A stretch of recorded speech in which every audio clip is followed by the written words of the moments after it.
Say etch. Draw. There's a new toy in town. Go! Animators have discovered computers. They're here! And the face of animation is about to change forever. With Toy Story, the first computer-animated feature film in the history of motion pictures. In the next half hour, we're going to go behind the scenes to see who's who and what's what with this amazing new film from Pixar and Walt Disney Pictures. So, get your eyeballs focused and your volume adjusted, and let's go... to infinity and beyond!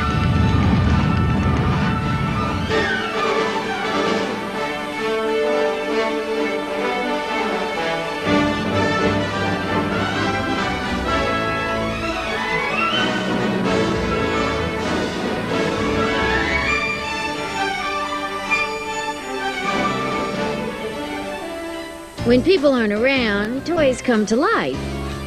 You knew that, right? That's me, Annie Potts. Don't let it get you down, Woody. In Toy Story, I'm the voice of Bo Peep, a porcelain lamp who has a big crush on a cowboy doll named Woody. Oh, hi, Bo. What do you say I get someone else to watch the sheep tonight? Hell yeah. The film tells the story of Woody, an old-fashioned pull-string toy, and Buzz Lightyear, a supercharged action figure who threatens to take over as the top toy in Andy's room. Woody, who's up there with you? Hello? Oh, yeah. Oh, impressive wingspan. Look at him. He's got more gadgets on him than a Swiss Army knife. Toy Story features the voices of Tom Hanks and Tim Allen, and music by Grammy winner Randy Newman. But it was the film's director, John Lasseter, who guided all of us involved in Toy Story toward the computer-animated world that existed only in his imagination. I felt like I was on to something new. And I was on to something that we were like pioneers. And it was so exciting. Every day you would go to work and there would be like something new on the monitor, on the screen, and you're like, wow, that's great! John Lasseter, whose creative vision shaped the film, has the enthusiasm of a kid on the loose in a candy shop. Sometimes it's kind of hard to tell if John is working or playing.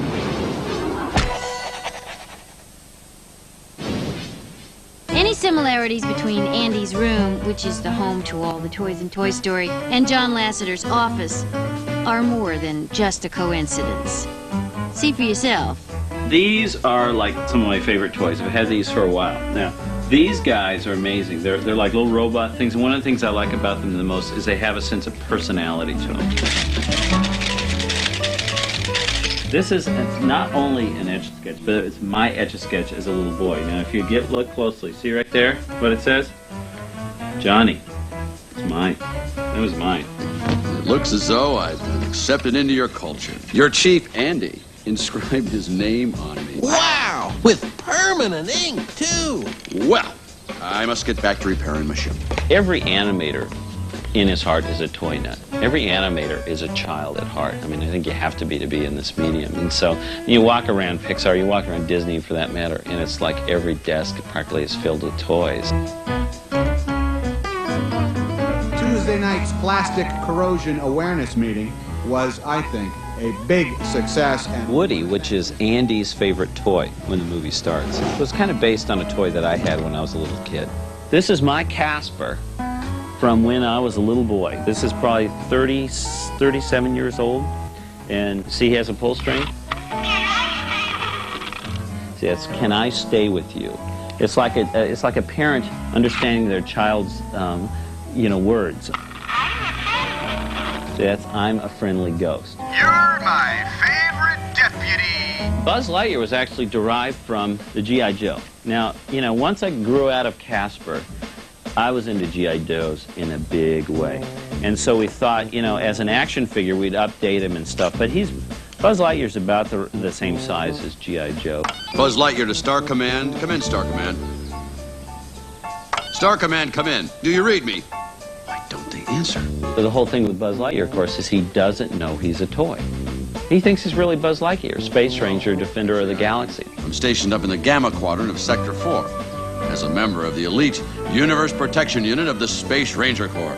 I protect the galaxy from the threat of invasion from the evil Emperor Zurg, sworn enemy of the Galactic Alliance. Buzz Lightyear is well trained. You know, he's been through the Space Academy. He is taught, he's toned. So, you want to do it the hard way, huh? Don't even think about it, cowboy. Oh, yeah? Tough guy? For the voices of Woody and Buzz, Lasseter cast two very big stars who had never performed in an animated film before. From the beginning, for the voices of Woody and Buzz, we really wanted Tom Hanks and Tim Allen. I mean, they were great. Because of you! Security of the entire universe is in jeopardy. And you, my friend, are responsible for delaying my rendezvous with Star Command. Good riddance, you loony! Like the toys they portray, Hanks and Allen were sort of a study in clashing styles. Tom, for instance, did his homework. Woody is he's a classic piece of Americana. He's a piece of American folklore and arts and crafts. He's the old-fashioned, Western, loose-limbed marionette without the strings. He's got a vocabulary that is stored in a wire in his chest, and he's got a pull string on it, and he says things like, Somebody's poisoned the water hole! Is Tom a lot nicer than me? But I'm better looking than he is, aren't I? While Tim brought a lot of himself to the role. A whole lot of himself, as it turns out. Toy Story is essentially, of course, a movie about my character. Boy, is he handsome. And that's why it came to me, because it seemed to fit me. It seemed to be me. You know, with this, I have so much emotional strength.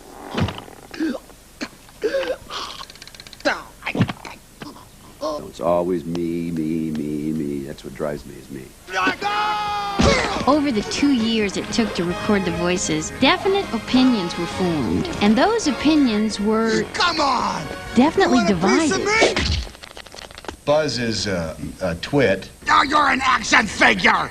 Woody is a arrogant, thin, ugly, misshapen toy. You are a sad, strange little man. Maybe it's just he's been breathing that purified air behind his space helmet for a little too long, or maybe just he's like inhaled a few too many ions from his propulsive drive rocket thruster booster thing. You're mocking me, aren't you? Oh, no. Buzz, look, an alien! Where? Ultimately, it was up to the director to find the right chemistry for a classic buddy story in which Woody and Buzz are thrust together by fate. Buzz, will you get up here and give me a hand? And then have to work out their differences to survive. I made it!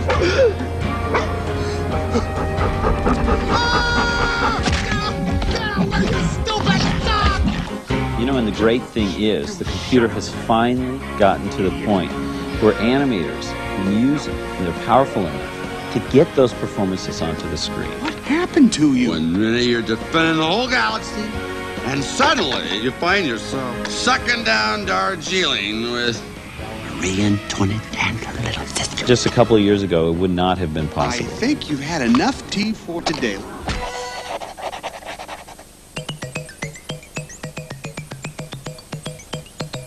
In the 1960s, computer art was as crude as the computers that were used to create it. My name is Ralph. I'm a Siliconian. One frame of Toy Story is so unbelievably complex and detailed. And when you compare that with the computer graphics and computer animation that was being done in the early 70s, I mean, they were just like single points of light moving around on the screen. As the computers got more powerful, the artists who were using them were able to get more artistic. The movement became far more fluid, the textures were richer, and the lighting came from, they were able to use multiple light sources. I was working at Disney as an animator on Mickey's Christmas Carol, doing Goofy and Donald and Scrooge McDuck and so on. And two very close friends of mine were working on Tron. You know, you remember Tron, right?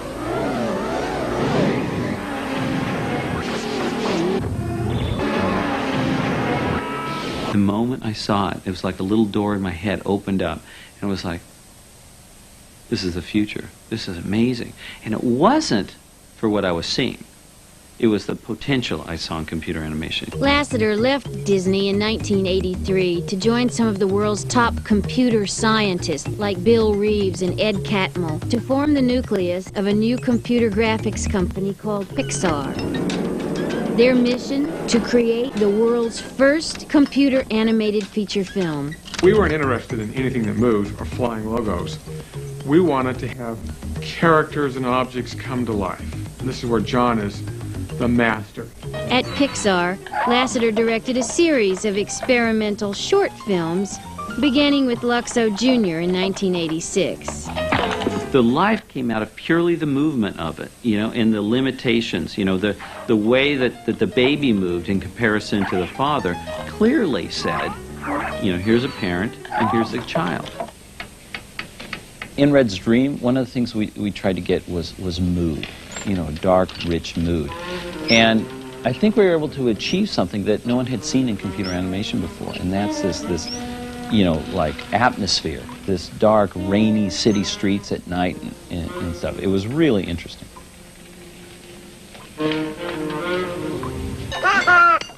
In 1988, Tin Toy won the Academy Award as Best Animated Short. John Lasseter's unique point of view was coming more into focus all the time.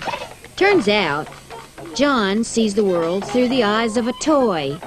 In Tin Toy, I first started developing this notion of a juxtaposition with the audience. It's where you can show them something that they are so familiar with, and then all of a sudden you make them look at it from a different point of view. Tin Toy was followed by another experimental film called Knick Knack, and a series of very lively television commercials. With every project, Pixar was pushing the possibilities of computer animation. This did not go unnoticed back at the studio that Walt built.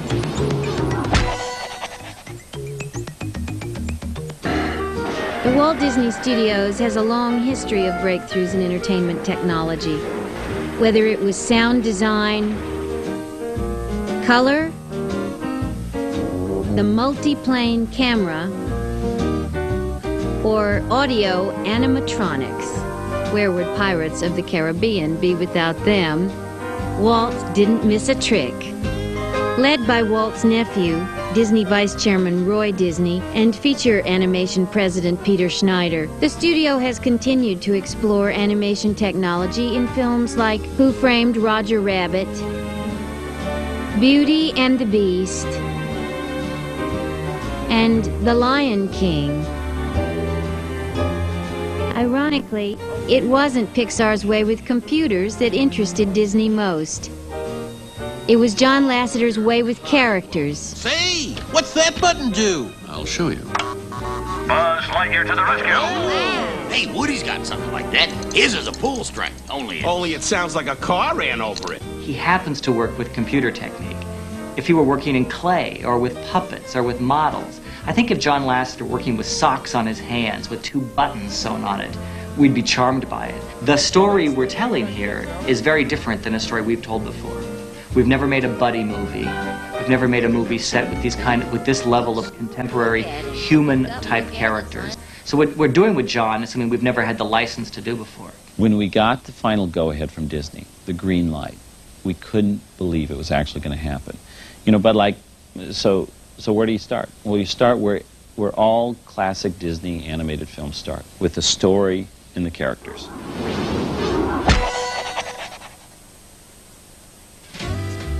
It's always a challenge anytime you try to be the first to do something. But the biggest challenge in Toy Story was not the new technology, say the film's producers, Bonnie Arnold and Ralph Guggenheim. We knew that we had a great process, a technique that looked really different and it was unusual, but we knew also that what really was going to, sell the picture was a story. The story came first at all times, and that was always the thing that we focused on. Woody goes over and Sarge is sitting on the table and he says, "Sergeant, Establish a recon post downstairs. Code Red, you know what to do." Yes, sir.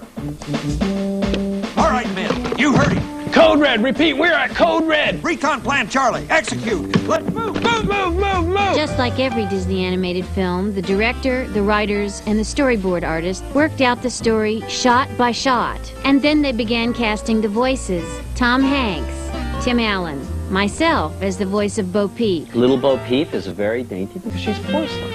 You know, she's gonna break. She just moves very daintily. I know Andy's excited about Buzz, but you know he'll always have a special place for you. Because we record the voices separately, we rely a lot on the director to set the scene for us. I play Bo Peep as a sort of a Betty Boopish, Mae Westy kind of a girl. I'm just a couple of blocks away. Wally Shawn plays Rex the dinosaur.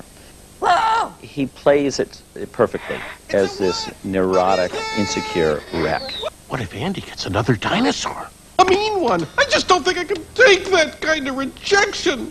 Perhaps people who, to themselves, are gentle and kindly, but who to others seem large and fearsome, will find my character a source of solace and consolation. What's going on? If there is the perfect casting, I think casting of the century, it is Don Rickles as Mr. Potato Head. It's on my box. Ages 3 and up. I'm not supposed to be babysitting Princess Drool. What are you looking at, you hockey puck?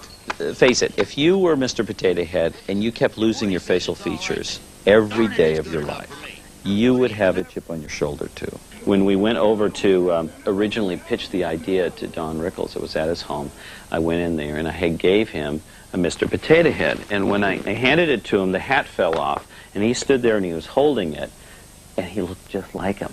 That used to be a wart, and now it's a whole doll. Isn't that terrific? I knew you'd come back, Woody. Jim Varney, who plays Ernest, you know, in all the Ernest movies, he plays Slinky Dog. Hey, come on. And he gives him this great southern hound dog kind of quality. Let me find the moment. And, you know, to be honest, I think he used his own dog for inspiration. When she wants something, she really tries to speak. It's not just a bark, it's and she really tries to form words and make herself known. And so I'm sort of thinking Maggie's growl mixed with a voice. Eddie sort of comes out like this, or he's growling and talking at the same time. Right here, Woody. I'm ready this time. No. Slink. Oh, well, all right. You can be ready if you want. Not now, Slink. I got some bad news. Bad news? Just gather everyone up for a staff meeting and be happy. Got it. Be happy. Hey, what's going on? A staff meeting? Hey, I didn't get any memo. Imagine that. Nobody even told me about it. Hate to break up the staff meeting, but they're here! John Ratzenberger, who played Cliff the Mailman on Cheers, he plays Ham, this piggy bank. And he's always sitting up on the shelf seeing the whole world. So he's really kind of a Mr. Know-It-All. And John was just hilarious at it. Yes, sir. We're next month's garage sale fodder for sure. Any dinosaur-shaped ones? Oh, for crying out loud. They're all in boxes, you idiot. You don't seem too popular over there. When we started seeing the picture come together with our voices, we began to realize that we were a part of something groundbreaking, something really extraordinary. There's just some sort of all-encompassing kind of liquidity to it that's undeniable when you see it.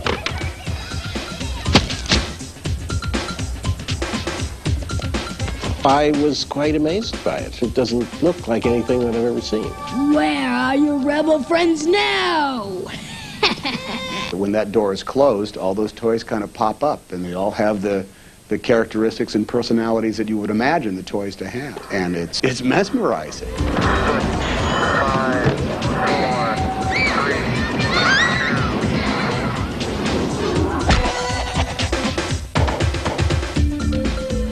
One of the things that makes Toy Story so unique is the collaboration between traditionally trained artists and animators and these amazing computer geniuses.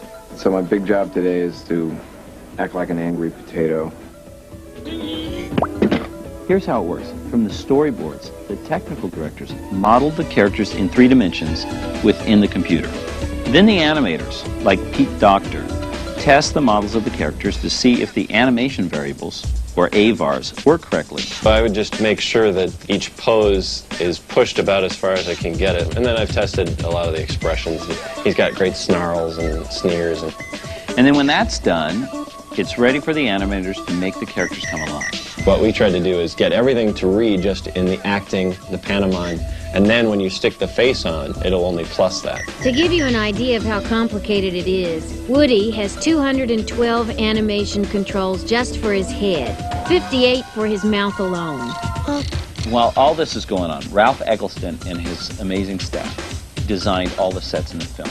I mean, we're talking about the neighborhood, the street, the trees, the leaves on the trees, the houses, the bedrooms, the beds, the furniture, all the way down to the little dust balls in the corner. Hey, guys! Guys! Hey!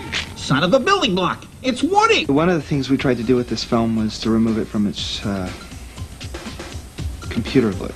You know, the thing the computer does easiest is straight lines, and we have our share of straight lines because this is a film with a lot of architecture.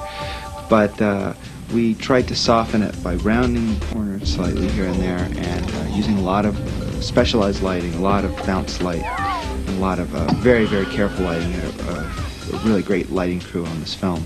This was no accident. The computer animation process, from beginning to end, looks like this. All right, that's enough. Look, we're all very impressed with Andy's new toy. Toy? T-O-Y. Toy. Excuse me, I think the word you're With the animation stored in the computer's memory, it was time to add one more vital element to the film. Getting kind of tense, aren't you?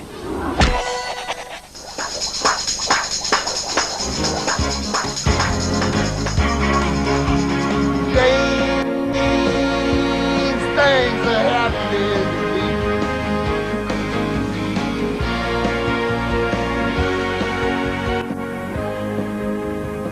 Look at the blood on this chart. I slaved weeks over it. With most of the scenes completed and the film cut to its final length, it was time to record the music. Grammy winner Randy Newman composed the score and wrote 3 songs for Toy Story. You can't treat it as if exactly as if it were a real picture. I mean, there's stuff you have to catch, and if something happens like that, it looks funny if you don't. Toy Story is a bit of a departure musically from most Disney animated films. Randy Newman's songs are not sung by the Toy Story characters. Newman sings them himself.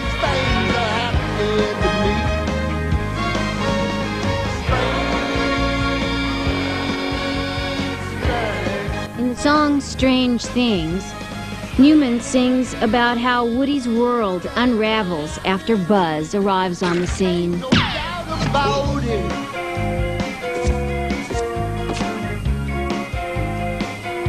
In I Will Go Sailing No More, the songwriter has penned a heartfelt lament about the limitations of life as a toy. Dream it ended too soon. Now I know exactly who I am and what I'm here for.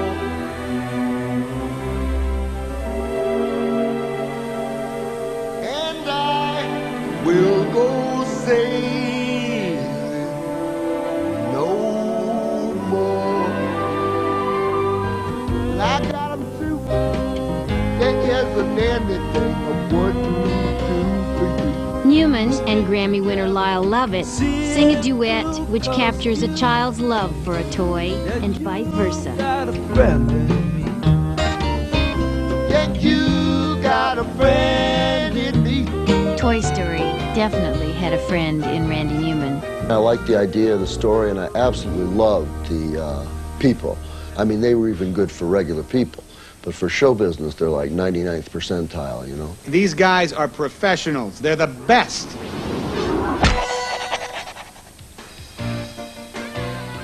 As the day of the Toy Story release drew near, the film went through the final days of post-production. Scenes were rechecked for final color and lighting, and then sent back to the lab. Actors were called back one final time for as little as 1 line. Wow! And the soundtrack got mixed with meticulous attention to detail. I can't see a thumb. We are in the last 2 weeks of production here, and we're doing the final mix here at Skywalker Ranch. This is where you take the music Randy Newman has done, the sound effects Gary Reitzman has done, and the dialogue, and I'll balance it so that the sound is exactly what you will hear in the theater. Oh yes, one minor note here. Andrew's birthday party has been moved to today. What do you mean the party's today? His birthday's not till next week. What's going on down there? In 1982, John Lasseter saw his future. Inspired by the possibilities of computer animation, he set out on a 13-year journey. With Toy Story, he has arrived, and with him a generation of artists who use computers to imagine new stories and new worlds to set them in. The last 4 years of this production, the thing I feel the most satisfaction out of is the working with the people on the production. Everybody's going to notice and talk about the fact this is the very first computer animated feature film. But the computers are just tools. They didn't create this picture. It's the people that created the picture. And we had such a fantastic group of people. And I had so much fun working with them. And that's what I'm going to remember for the rest of my life. When the road looks rough ahead and you're miles and miles from your nice warm bed, just remember this old pal said, boy, How did I get stuck with you? It's a movie, buddy. Yeah, you got a friend. You uncultured swine! Way to go, Idaho! You're right. Might be a little bit smarter than I am. Buddy, this way. Years of academy training wasted. None of them will ever love you the way I do. It's me and you, boy. And it's Merry the years Christmas, go Sheriff. by. A friendship will never die. Snap out of it, Gonna Buck. see it's our destiny. Hey, cover! Got a friend in me. Yeah, you got a friend in me. We're almost there! You got a friend. I've learned so much about this medium from making this film that it's given all of us ideas on what we can do in the future. And clearly this is just the beginning.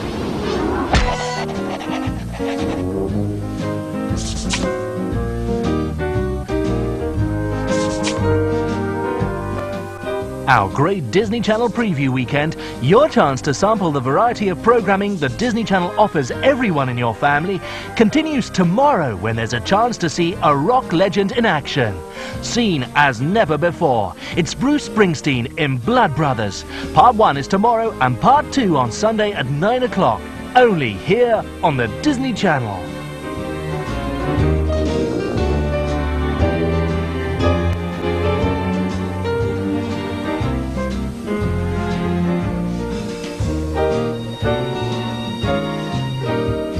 Go back to your lives, citizens. Show's over. Barnacle Wagner Media.